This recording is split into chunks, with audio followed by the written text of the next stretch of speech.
তৃণমূলের সর্বভারতীয় সাধারণ সম্পাদক অভিষেক বন্দ্যোপাধ্যায় ও রাজ্য সরকারকে কটাক্ষ করলেন হুমায়ুন কবির। অভিষেক শুক্রবার বিকেলে প্রায় ঘন্টা দুয়েকের ভার্চুয়াল বৈঠক করেন রাজ্যের নেতাদের সঙ্গে। বৈঠকে উপস্থিত কয়েক হাজার নেতা কর্মীদের কাছে তিনি উন্নয়নের পাঁচালি তুলে ধরে সরকারের প্রচারের কথা বলেন। তেমনি বিজেপিকে লক্ষ্য রেখে নেতা নেত্রীদের কি বলতে হবে, কোন স্লোগান বলতে হবে তাও ঠিক করে দেন। এমনকি মানুষের সঙ্গে বিনয়ের সঙ্গে কথা বলার পরামর্শও দিয়েছেন নেতা অভিষেক। তবে তাকে কটাক্ষ করে জনতা উন্নয়ন পার্টির চেয়ারম্যান হুমায়ুন কবির বলেন, এটা ভিসির সরকার চলছে। ওনাদের সব ডামামা চলছে। এই উন্নয়ন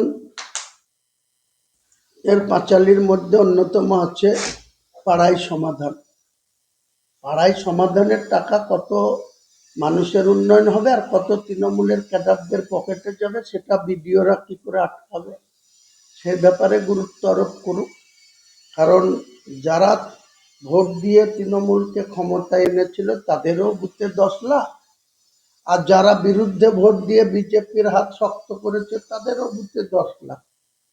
এই 10 লাখের সুফলতা তৃণমূল কত পাবে আর বিজেপি তার ফায়দা কতটা লুটবে, সেই ব্যাপারে একটু সতর্ক হোক অল ইন্ডিয়া তৃণমূল কংগ্রেসের জয়েন্ট সেক্রেটারি।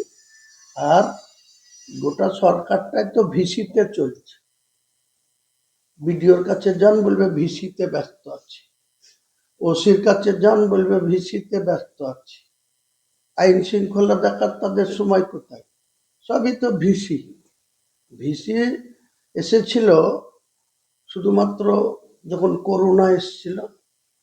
করোনার জন্য মানুষের সঙ্গে এক কাটটা না হতে পেরে বা এক জায়গায় না হতে পেরে ভিসি চালু হয়েছিল। সেই যে 2019-এ যে ভিসি চালু হয়েছে, এখন গোটা সরকারটাই তো ভিসির সরকার হয়ে গেছে।